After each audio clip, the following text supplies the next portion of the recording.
बांग्लादेश में बीएनपी को 2/3 अक्सरियत से तारीखी जीत के बाद भारत बांग्लादेश रिश्तों को लेकर एक नई बहस छिड़ गई है। बीएनपी चीफ और अगले पीएम तारिक रहमान के सलाहकार हुमायूं कबीर ने भारत के साथ बैलेंस रिश्तों की वकालत करने के साथ साथ भारत में बढ़ती बुनियाद परस्ती पर तशवीश का इजहार करते हुए कहा कि भारत में हिंदू दहशतगर्दी बढ़ रही है।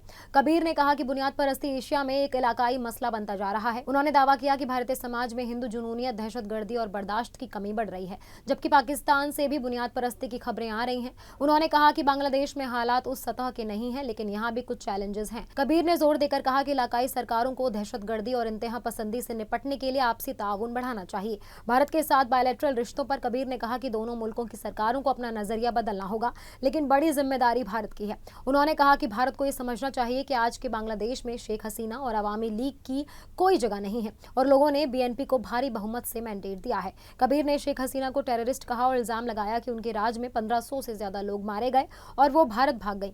उन्होंने कहा कि अगर भारत हालात को मान ले, पॉजिटिव रवैया अपनाए और हसीना को काबू में रखे तो नॉर्मल डिप्लोमेटिक ताउन बढ़ सकता है। कबीर ने कहा बांग्लादेश और भारत पड़ोसी मुल्क हैं और उन्हें ताउन करना चाहिए, लेकिन शेख हसीना का भारत में रहना एक बड़ा चैलेंज है। उन्होंने कहा कि भारत सरकार को उनकी मुबैना सरगर्मियों में शामिल या मिली भगत के तौर पर नहीं देखा जाना चाहिए और अवामी लीग के लोगों को बांग्लादेश को गैर मुस्तकम करने के लिए भारतीय जमीन का इस्तेमाल नहीं करना चाहिए।